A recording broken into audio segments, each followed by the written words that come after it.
Hello guys, good afternoon. Ay, good noon pala. Kain tayo guys. Kaya ako nakaganito kasi tinakpan ko na lang yung namin sa grupo. Dahil paalis kami. Gagawa muna ako ng content. Thank you pala. Ang aking content guys, nung onboard ako sa Disney Cruise Line, Key West. Siguro 3 taon ako dito babalik-balik. Ito guys, Key West pala is one of the island of Floridian group of islands. Maganda doon guys. Nakaabot ako dito. Tapos tinanaw ko yung wala dito, hindi to sakop. Yung island ng Cuba guys. Ayan o. Ayan o, may pangalan o. Matatanaw mo. So yun. Ito pala guys ang na-miss ko doon. Ito yung Little White House na dating bahay ni President Harry Truman's. Yan. Kung tawagin La Casita Blanca or Little White House. White is Blanca. So may mga picture pa ako na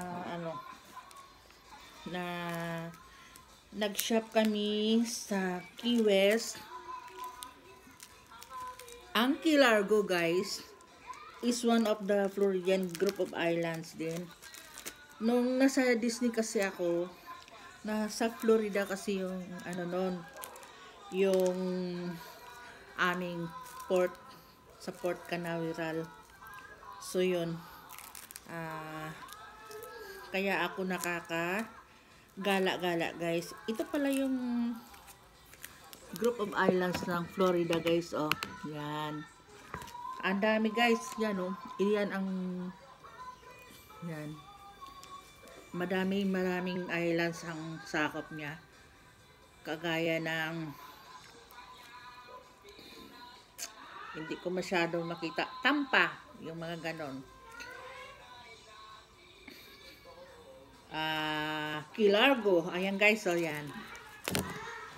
Yan ako. Mag-shop kami dito. Nang kasama ko sa deck. Yan. Yung mga tourist attraction na doon na parang sa Aruba ka. Ilalagay mo mukha mo doon.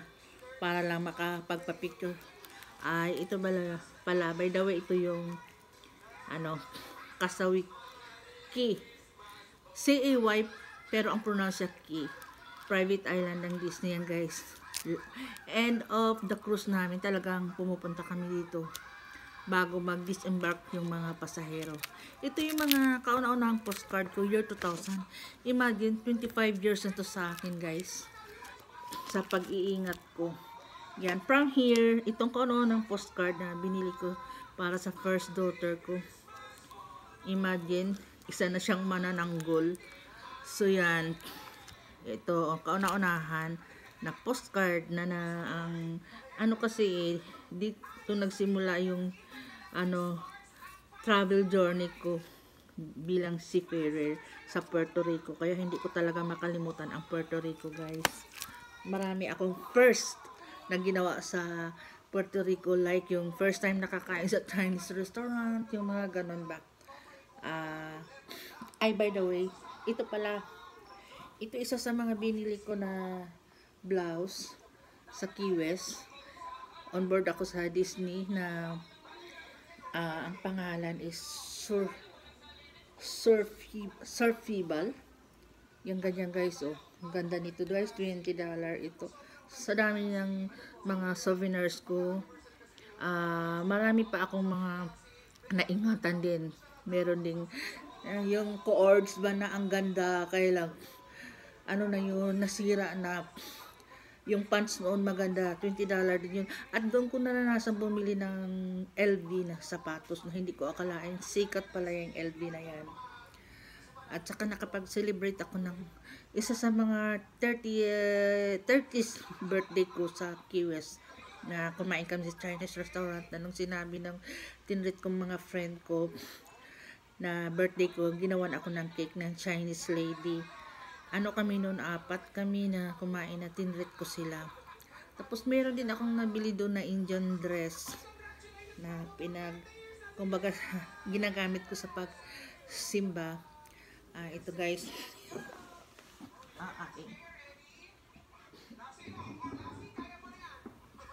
Ito pala ang souvenir ko rin sa Key West guys, oh. Yan, yung dalawang anak ko.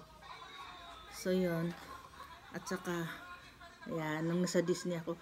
Guys, nung, sa Key West pala, nung nakarating ako dito, merong plaza doon na maraming tourist attraction. Parang carnival din. Parang kagaya rin to sa atin na may naglalaro ng apoy. Tapos maglalagay ka dyan ng coins. Ganyan. So, natutuwa ako kasi natatanaw namin yung Cuba. Tapos dito sa barko ng Disney pala, doon ko naranasan yung mega flashlight kasi merong nagtakas sa bansa nila. Hindi ko alam kung saan galing yun. Galing kami ng Key West noon eh. Yan, inano ng captain, nag-rig kami ng, naghagis kami ng, kasi ongoing kami at sea, kumbaga na kami, open sea na. Basang-basa sila guys, natanaw sa bridge. Tapos gutom na gutom sila, isa silang tugboat na pag ganong-ganon sa tubig, masama pa ang panahon. So yun, pinaakyat namin sila. At saka kinabukasan na parang inanod sila sa authorities kasi gusto nilang tumakas siguro sa bansa nila. So yun ang aking i-share muna. Yan.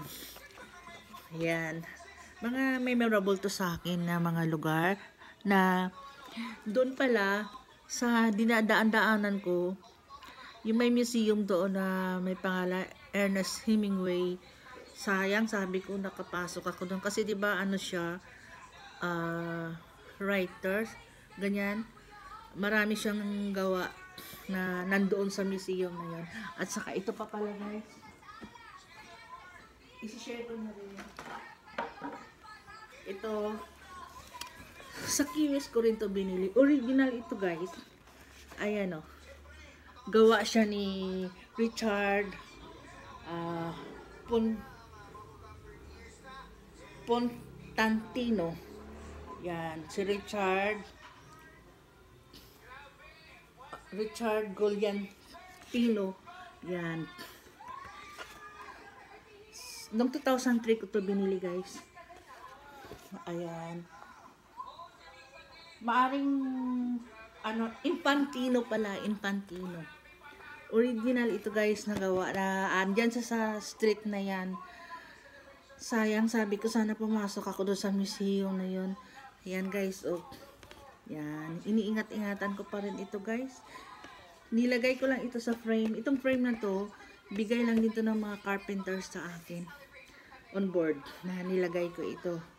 So yun, ang aking Key West is one of the amazing place. Marami kang pwedeng gawin doon kasi lakad-lakad. Na-develop na rin talaga yung island na yun.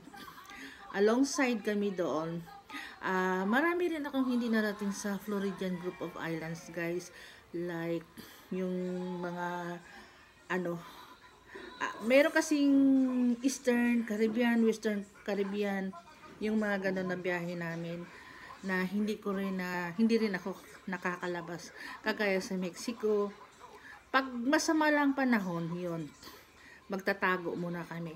Sa Mexico, pag masama ang panahon, hindi kami nakakaano sa Cozumel, pumupunta kami ng ibang Costa Maya, yung mga ganyan. Doon kami magdadak. So, yun.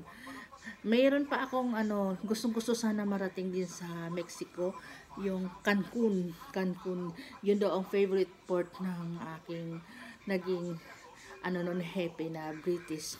So yun, hindi lahat na mga islands na pupuntahan din namin. Sa daming ng islands sa buong mundo. Na-realize ko yan nung nag-a-apply na intense yung hangarin ko guys. Kahit dito sa bakuran namin sa gabi, nangangarap ako. May mga nahuhulog na sabi niya, falling star, mag-wish ka. Nagkakatotoo talaga guys. Tapos napapanaginipan ko na nasa barko na uli ako. Yun yung mga ko nung nag-Disney ako. Tapos talagang nagkatotoo yun na may pala ako, may bridge watch pala ako doon sa gilid ng bridge sa navigation kung gabi. Yun, ang daming talagang stars na nahulog sa harapan ko pagka na-duty ako sa gabi na kasama ang navigational officer. So yun, na-realize ko sa dami ng island sa buong mundo guys talaga. So yun, ang mga amazing na may mga tanong ako na hindi ko masagot na parang nagkatotoo lang talaga. So yun guys, hindi ko rin makalimutan yung Disney Cruise Line days ko for 3 years, 5 contraction. Okay, ito muna ang aking sharing. I hope na nakakaano rin kayo sa mga sharing ko. Thank you pala. Good noon.